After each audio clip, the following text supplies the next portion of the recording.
பேரோட விசுவாசம் எப்படி இருக்கும் அப்படின்னா, ஜெபம் செய்வாங்க, வீட்டுக்கு போனோன்னே அதை மறந்துடுவாங்க. நடக்குமா நடக்காதா, இது சரியா சரியில்லையா அப்படின்னு ஒரு தாட் சில பேருக்கு இருக்கும்.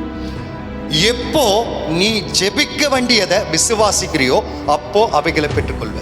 இதுதான் சப்ஜெக்ட் அந்த வார்த்தையில் இருக்கிறது. நீ அதை உறுதியாக நான் பெற்றுக்கொள்வேன், அந்த நம்பிக்கை நம்மளுக்குள்ள இருக்கணும். அப்படிப்பட்ட ஜெபம் தான் ஜெயிக்க முடியும். என்ன செய்யணும் அப்படின்னா, நீ ஜெபம் செய்கிறோம் அப்படின்னா அந்த ஜெபத்தில் உறுதியாக இருக்கணும். இது கன்ஃபார்மாக நான் பெற்றுக்கொள்வேன். ஹல்லேலூயா. அதுதான் தேவனுக்கு பிரியம். உறுதியாக இருந்து பாருங்க, தேவன் பெரிய காரியங்களை செய்வார். ஆனால் அவைகளை தருவேன்றாரு, நம்ம தான் அசட்டை பண்ணுறோம். ஆண்டவர் இடத்துல எவைகளை கேட்குறீங்களோ அவைகளை உறுதியாக பெற்றுக்கொள்ளுங்க. அதை ஜெபத்தில் பெற்றுக்கொண்டீங்கன்னா ஆண்டவர் பெரிய காரியங்களை செய்வார். நினைப்போம் அப்படின்னா, ஜெபம் செய்துட்டு பெற்றுக்கொள்ள அப்படின்னா அதை கொஞ்சம் அப்படி அப்படியே விட்டுருவோம், போகிறத விட்டுருவோம், ஐக்கியத்தை விட்டுருவோம், ஜெபம் செய்கிறத விட்டுருவோம், எல்லா காரியங்களும் விட்டுருவோம். ஆனால் ஆண்டவருக்கு உண்மையாய் நீ காத்திருந்து பெற்றுக்கொண்டனா, அவர் கொடுக்குற வரைக்கும் காத்திருக்கணும்.